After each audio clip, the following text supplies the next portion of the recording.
Hi friends, welcome back to another episode of What They Don't Say. Today I'm feeling cozy. I've got my cup of coffee, I've got my growl fit, I've got my hair up, and that's because we are talking about something incredibly squishy, warm, and soft.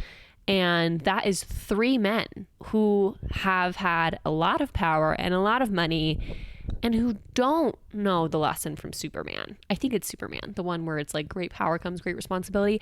I don't know. I've never been a Marvel girl. I do like Marvel, but I've never really been like a big movie girl. Anyways, the point is today we are talking about what's going on in the world. And frankly, I think it is quite literally fucking impossible to stay up to date with everything that's going on, especially things that are under the umbrella of sexual assault, because it seems that everywhere I look these days, oh, so-and-so was arrested for sexual assault. Oh, so-and-so was arrested for this. Oh, so-and-so is on trial for that. And which is great. It means that we're actually starting to move towards the direction of justice, but it does make it a little hard to keep track of what the fuck is going on. Now, it might be assumed that you think that I know everything about the trials or everything, all of the big cases that happen. And frequently my friends and other people in my life say things like, oh, well, you heard about blank and so, right? And usually my response is no, because I don't spend all of my time combing through news articles and learning all the details of every case that's going on, because it can be really fucking depressing, if I'm being honest with you. But with that being said, I think that it's really important to stay up to date when you're able to do that and when you can handle it and when your bandwidth, is a little bit bigger. Because it's important to know, okay, what direction are we moving in as a society? What sort of people are we putting on pedestals? Who is actually getting justice? And it's important to know whether we're progressing as a society or falling behind. Stories like this in the media, I have a lot of mixed opinions on them because I do think that they can skew people's view of sexual assault and victims and perpetrators as a whole. But ultimately, I think it's important that voices are being raised up and that there is attention that are called to cases, because it can let people know that this is actually happening. At this point, nobody can say that sexual assault doesn't happen or rape doesn't exist. And these big cases in the media, I think, really show that it does happen, it does exist. And it's not only happening on a big scale by very serious, powerful perpetrators, it's also happening on a smaller scale. We usually don't see the smaller scale in the media, but the point here is I do think it's important to stay up to date when you can. So with that being said, this episode is going to be a brief overview of three really massive cases that are going on right now. And although it's not an opinion episode, my opinion will obviously be seeping out and through my words because I just can't help it. But more than anything, this is just to help inform you about what's going on so that when it comes up in conversation, so that when people are referring to something, you know what's going on. I'm here to help you get all the details of the big shit that's happening. I'm going to do my very best to give brief overviews with some details. Warning, I'm not a professional. I'm not an attorney. I did not go to law school, but everything that I'm telling you today is something that has been researched. I spent several hours writing things down so that we can learn together. Okay, you and me, we're on a journey. Let's jump into the shitstorm. Here we go.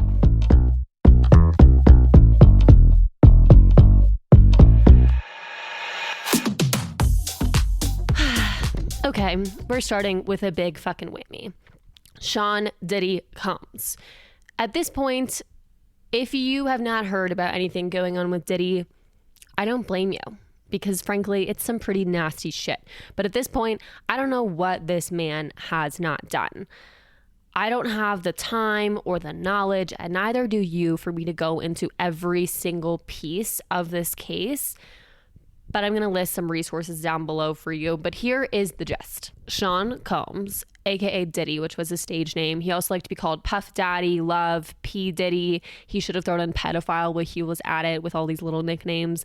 But he was a rapper, a recorder, producer, executive, and a really big name in the media business. In September, Diddy was arrested, initially on charges for racketeering, conspiracy, and sex trafficking. And back in March, his home in Miami and LA were raided, and the police found over 1,000 bottles of baby oil and lube. They found drugs. They found 96 devices, and 8 of those 96 devices had over 90 terabytes of data on them, which if you don't know what a terabyte is, It's an obscene amount of data. Might have a terabyte in your cloud, iCloud maybe.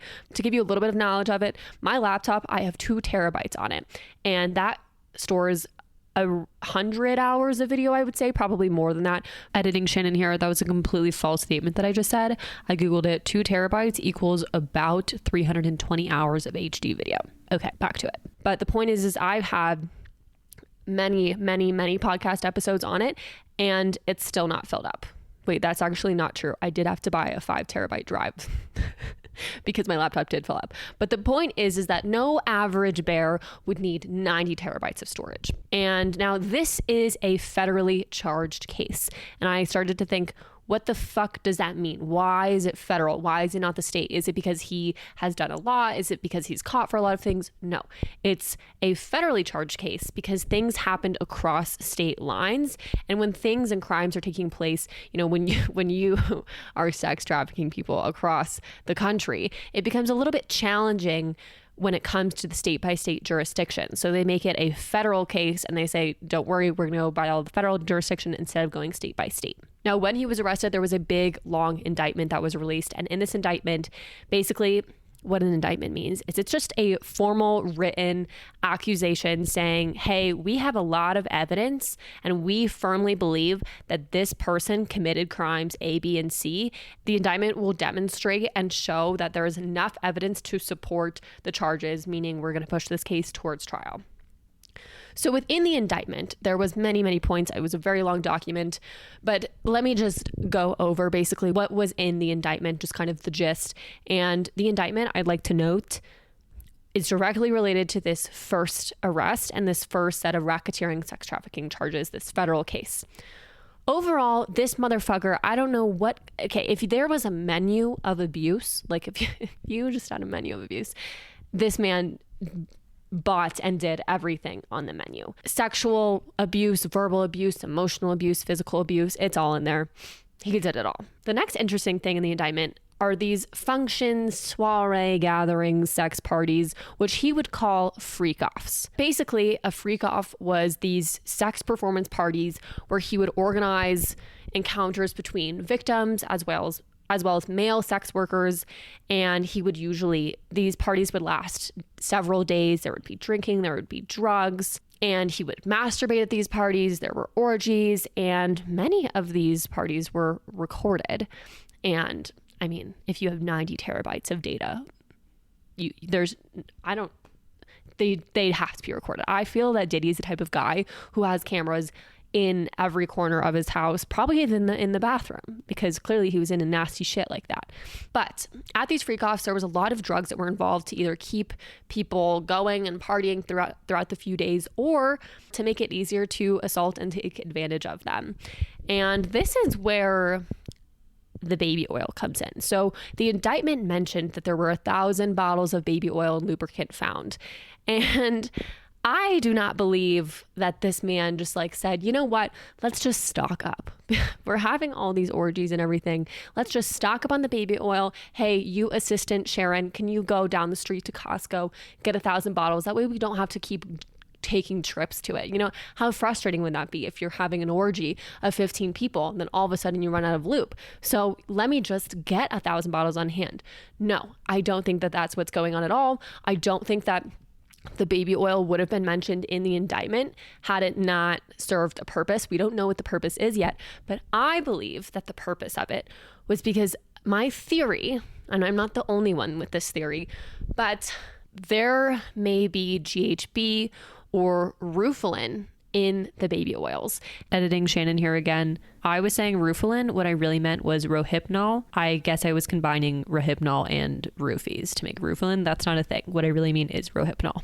And basically what these are classic date rape drugs. These are the, when they say oh, you gotta cover your drink when you're at a bar, it's because they're worried about roofies, Rufalin, getting dropped into your drink, you having severe memory loss, you have no idea what's going on. Your memory is fucking wiped, you're limp, and you become easier to rape. That's what Rufalin or GHBs are. And they're also, sometimes GHB is considered a party drug. But the point is I think that the baby oil has GHB or Rufalin in it. And I think that it was being used as a confusing thing for victims. Because if it's one thing if you take a sip of your drink and then all of a sudden you don't feel good. It's another thing if you're lying down on a bed and oil is put on you and then all of a sudden you start to feel super weird. Like, you don't typically connect baby oil with roofies, right? I mean, I wouldn't.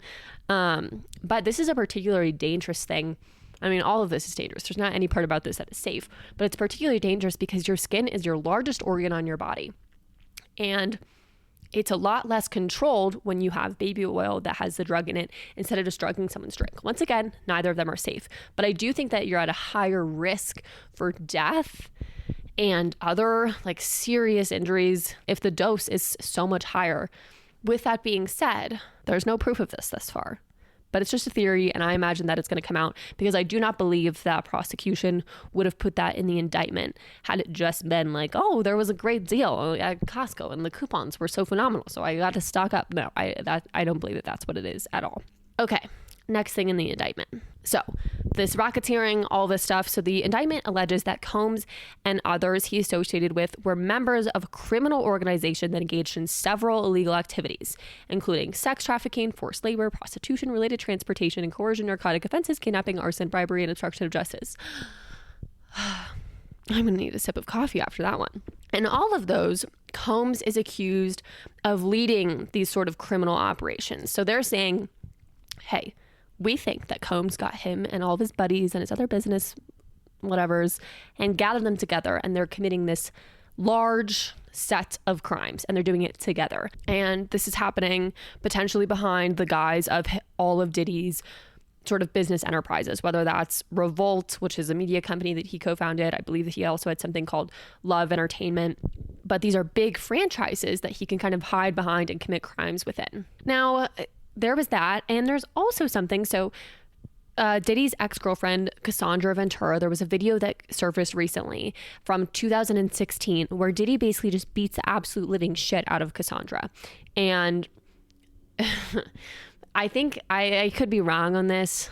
Editing Shannon will let you know if I'm wrong. But I believe that Ventura came out and said, hey, this guy abused me. And Diddy was like, no, I didn't. And then this video where Cassandra, which I'll link this video below, Cassandra is walking out of her hotel room and Diddy comes running out in a towel over his waist and he clocks Cassandra. She falls to the ground. He kicks her and then drags her back to his hotel room. And then you can see later in the video that he throws a large vase. We're presuming it's at her because who else is in the hotel room? And it's a horrible video. It's if you're watching it, just make sure you have the stomach for it, before you click on the link. But then after that, Diddy was like, oh, I acted horribly. There is no doubt that he did. There's no he, without a reasonable doubt, committed that crime. So that's, that falls underneath all of the abuse parts of this indictment. Now, that's the indictment. And that's what initially got him behind bars.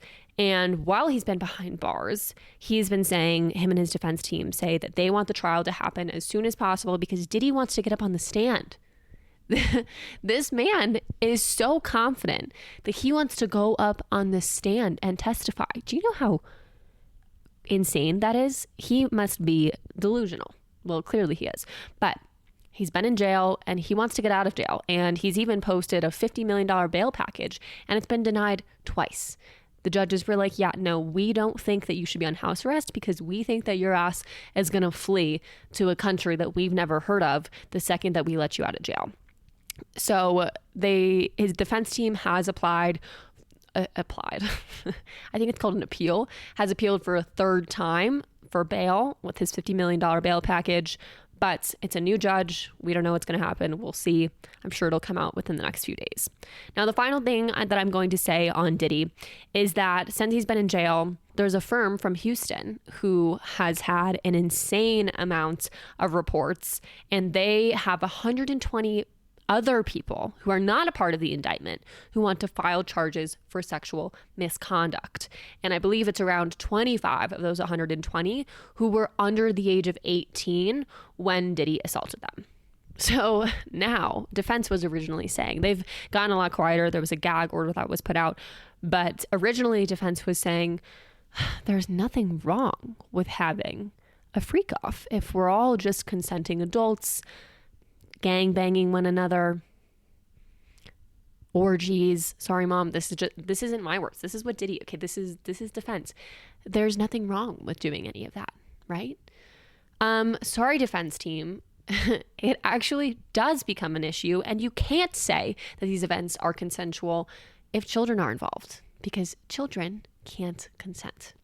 Seriously, guys, there's new stuff about this case almost every single day, and the trial was originally set, or is currently set, for May of 2025, but I have a feeling that it's going to be pushed because so many new allegations are getting raised frequently, and honestly, I wouldn't be surprised if it comes out that somebody died at one of these freak-offs. I don't want anybody to kill Diddy in jail.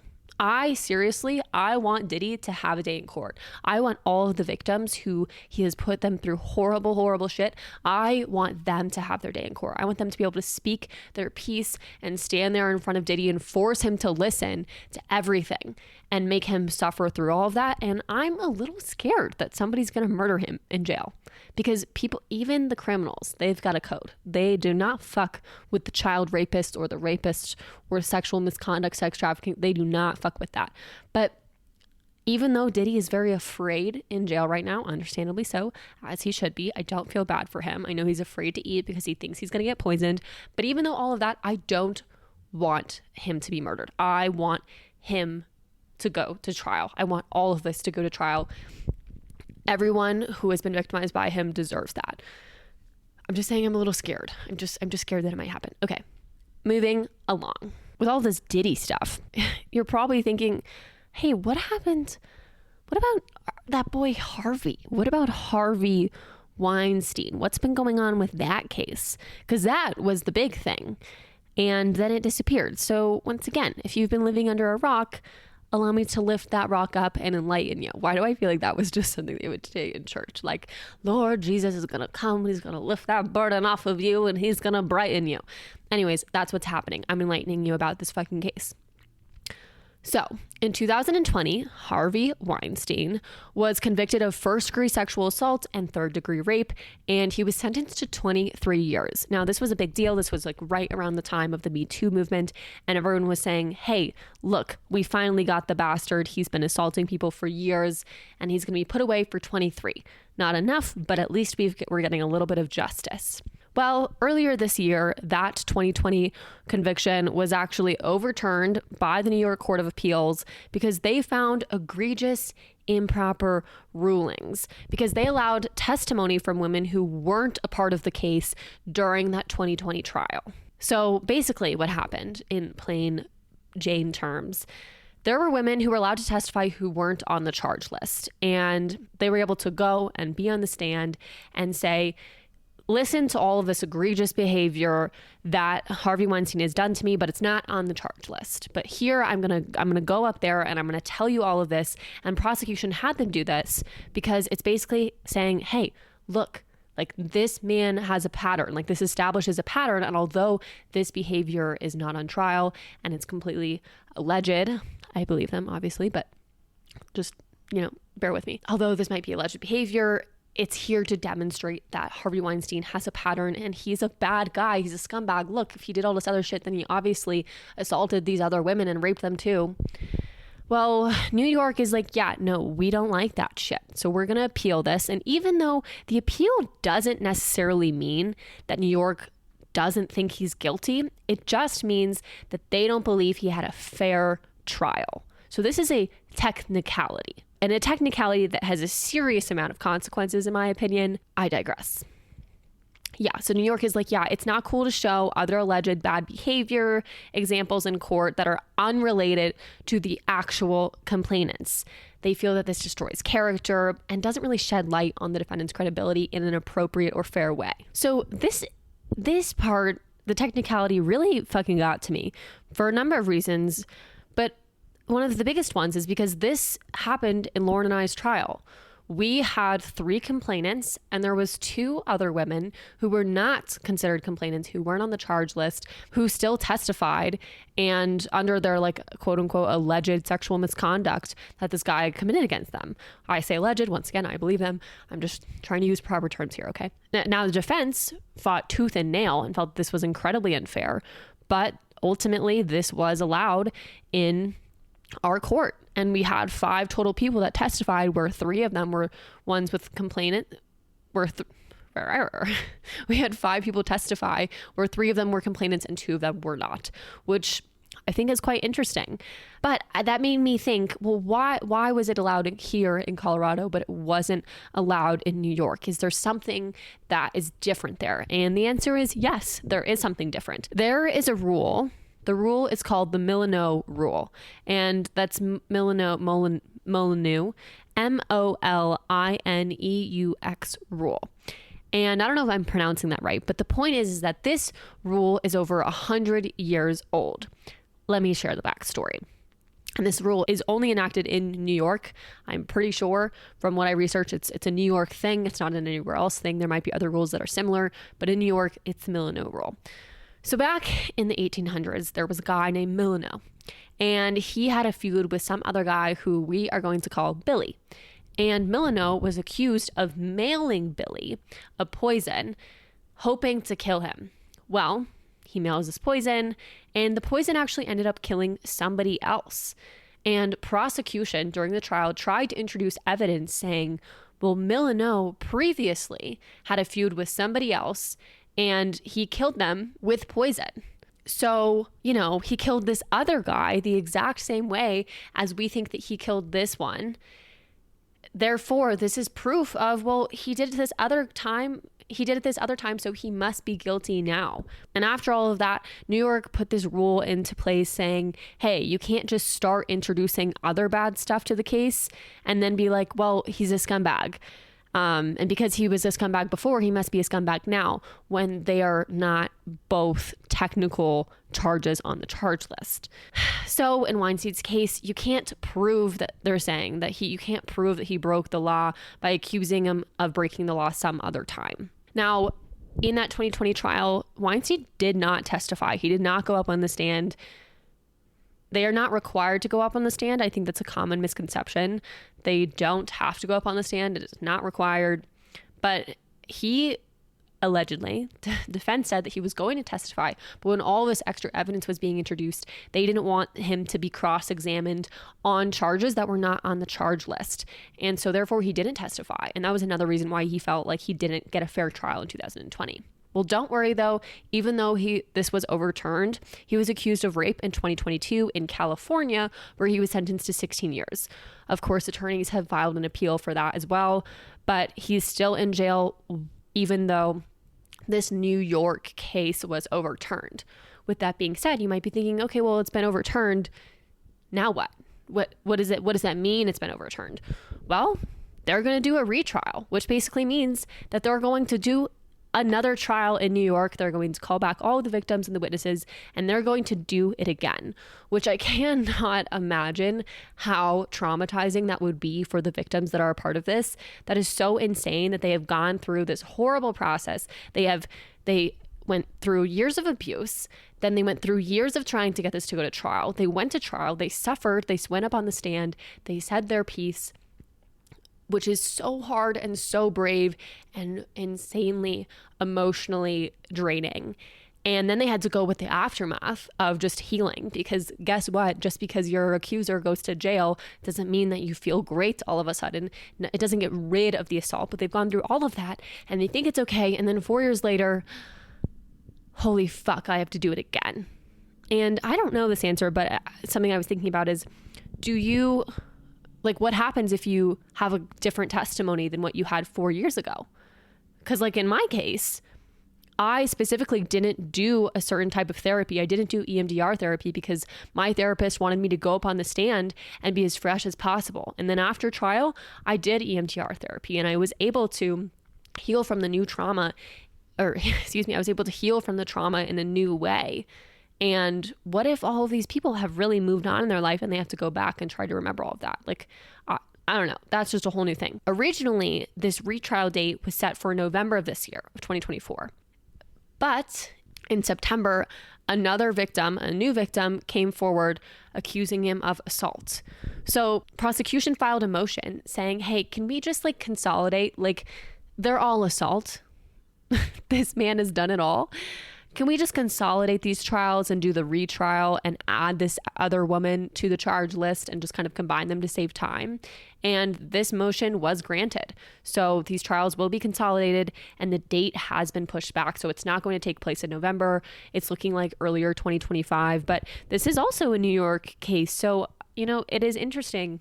The New York, man, these prosecutors are busy. Let me tell you, they're busy. Legal fees are up the wazoo right now, I bet. Anyways, so yeah, defense is really angry about the fact that this trial is now going to be consolidated because they feel like it's not fair and that they're different things. But the judge was like, yo, that's going to be so fucking inefficient and that's going to be a waste of all this time and money and resources and all this stuff. Let's just put them all together. Other thing, Harvey Weinstein was diagnosed with bone marrow cancer. That sucks for him. But I will say, I'm a big believer that if you are inflicting pain on other people and you are doing bad things in life, like your body starts to attack itself, which is essentially what cancer is in this scenario. And I'm not saying that if you have cancer, it means you're a bad person. I'm just saying that Harvey Weinstein is clearly a bad person, and now his body is attacking himself and shaming himself for it, which he seems to not be doing. So at least his body is holding him accountable. I don't know. I'm just saying that it's just a little ironic. Okay. But I don't feel bad for the fact that he has cancer. And I hope I will be pissed if he doesn't make it to the trial date. Absolutely. Because once again, these people deserve their day in court. But I would just really prefer for him to rot in jail instead of die from cancer suddenly. That's all I'm saying. Okay. Moving along.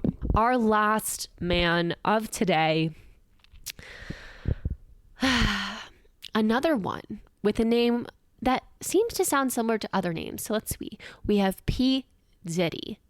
We had Harvey Weinstein, which is very similar to Jeffrey Epstein. And now we have Mike Jeffries. So we've got Jeffrey Epstein and we have Mike Jeffries. Why do their names all have a little bit of a similar ring? Like, did they coordinate? They're like, hey, let's get together. We all know we're doing the shady shit where we don't know what consent is, or sorry, we know what it is. We just like to ignore it. We're taking advantage of all these people. Let's have similar names. Anyways, Mike Jeffries, former Abercrombie & Fitch CEO. He was the CEO from 1992 to 2014. This man, I'll put him a picture of him here. Holy shit, this guy is ugly. I'm so sorry. This is completely besides the point. But his face is pumped with plastic, which to each their own. If you want to do that, great. But this man, it is not aging well for him. And his teeth, his veneers, so bad. But this is creepy. Like, you cannot tell me that this man doesn't look like something that's from your fucking nightmares. Like, this man is creepy. And if you're driving or something, I suggest that you pull over and look up Mike Jeffries or look here on the screen at him, because this motherfucker is creepy. I don't want to see him anywhere. No. Anyways, I'm just saying that if you're assaulting people, you're going to look like that. You're going to look like that, because that's gross and he is scary looking, and people that are doing ugly things, I think, could get uglier. So Mike Jeffries, you're getting uglier because you're assaulting people, and that's fucking nasty. Or you've assaulted people. That's nasty. Okay, moving along. What has he done? Sorry, I started going into that tangent and you don't even know what he's done yet. Well, allow me to enlighten you. Yes, Mike Jeffries, former Abercrombie & Fitch CEO. Mike Jeffries, his partner Matt Smith, and a third man named James Jacobson were arrested on Tuesday, October 22nd, which is just a few days ago, because they were accused of operating an international sex trafficking and prostitution business that recruited young men for parties in the U.S. and abroad, according to a 16-count indictment. Yo, what is up with these people and their sex trafficking parties? What is this all about? Why are we doing that? Like, why can't we just play like Cards Against Humanity and have a couple cocktails, huh? What happens? Just a couple cocks and some Cards Against Humanity? No, it has to, we're taking cock illegally. Why are we doing that? Okay. I don't know where this energy came from. Okay. So the 16 count indictment. Allow me to share. The indictment includes 15 different victims, all identified as John Does. And these victims experienced things from what has currently been identified as a 7-year period from 2008 to 2015. Basically, what would happen is Mike Jeffries and his partner Matt Smith and James Jacobson, they would travel around the United States and internationally scouting for men to be a part of his sex parties. And what would happen is he would do an audition. He'd be like, hey, listen, you're a model. I'm the CEO of Abercrombie & Fitch. I'm sure we can help one another out. You see these bags with the naked men on them? That could be you. You see these male models who are modeling for Abercrombie & Fitch? I can make you that. I can make you great. And he'd say, but first, I need to do an audition with you. Just come. Sorry. I don't know. He would bring them for an audition, and he would call it a modeling audition, but then it would be like, oh, actually, first, I'm going to need you to suck my cock. Oh, actually, first, I'm going to have sex with you, whether you want to or not, because you want to be a good model and I can get you there. We're going to do this quid pro quo.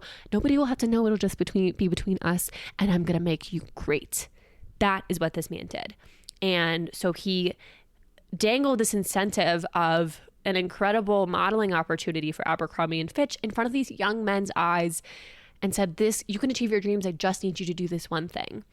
And ultimately, I don't know if the modeling opportunities would actually commence, but what I do know that happened and what's in the indictment is that these men would be sex trafficked to these sex parties. They would be drugged. They would be raped. Does that sound familiar at all? It sounds like Mike Jeffries and P. Diddy might have been hanging out. It sounds like they might have drank the same fucking Kool-Aid. Anyways, so yeah, that's the gist of it, is that right now there's 15 men that are on this charge list, and I believe there are going to be a whole lot more that are going to come around. I mean, this man was doing this from 2008 to 2015. That's a pretty long time. I imagine that the list of people accusing him are going to be long. With that being said, once again, a display of just holy shit, these people with all of this money and all of this power, which I don't think that money and power are bad things. That's not what I'm saying. Money and power kind of make the world go round to some degree. To some degree, please don't come after me. I don't think there's anything wrong with having money and power. I think where the problem lies is when you don't know how to use your money and power, or when you start to use it to harm others for your own pleasure. And I'm sure that all of these fuckers had some sick and twisted childhoods, but I don't care. I don't want to hear sob stories about how, maybe Mike Jeffries was abused when he was a child or in a later relationship. Like, no, that doesn't give you the excuse to go and harm all of these other men and people and children. It just doesn't give you the right, because at some point you need to take accountability for how you have processed or not processed the trauma that has happened to you. And although you didn't ask for that trauma, you never said, yeah, I'm chill with being traumatized, being molested as a child, or somebody dying or whatever. You didn't ask for that, but it does become your responsibility to heal, because ultimately you have agency over your life and who you are and who your actions impact. Anyways, there was a few other cases that I thought about including in today's episode, but I chose to leave them out for the spirit of breath. Overall, let me know what you guys thought about this episode. I felt like it was really good for me to kind of go into these deep dives and try to just pull out the key points for all of you. But let me know if this is a style of episode that you like or that you don't like. With all of that being said, I love you guys so much. It's Halloween season. It's spooky season. And I hope that we're all staying safe. And by staying safe, I mean that I hope all of you rapists out there are staying inside on Halloween, okay? I highly doubt you're listening to this if you are a rapist. Anyways, I hope you have an absolute blast on Halloween. I don't know when this episode's going to come out, but have fun. I hope that you're dressing sexy if you want, funny if you want, maybe both. For me, I think that I'm going to be a dragon and my boyfriend is going to be donkey. We're going to be like the little Shrek ones, I hate Halloween costumes, truthfully. it causes a meltdown every single year. Why are there no sexy dragon Shrek costumes? Huh? Why doesn't that exist? Why do I have to make my own? Okay, moving along. There's a lot of energy. I love you guys so much. I hope you have a fantastic Halloween. I hope that you're painting pumpkins or carving pumpkins or making a spooky snack if you're into that sort of thing. Personally, I don't really like horror movies, but I love food. So any excuse to like cook food, make food, invite friends over, have a gathering, I'm here for it. If you have a comment, a question, want to share your story, an episode idea, send me an email at whattheydon'tsaythepodcast@gmail.com. You can also follow us on Instagram or TikTok at whattheydon'tsayofficial. All of this information will be linked in the bio below, along with a ton of resources on where I got the information for today's episode. There will be other videos linked, articles, everything like that. I love you all so fucking much. Like, the best. I love you. You're the best. You're the greatest. You're looking so cute today. I hope you have a great rest of your week, and I will catch you on the flip side. Cheers.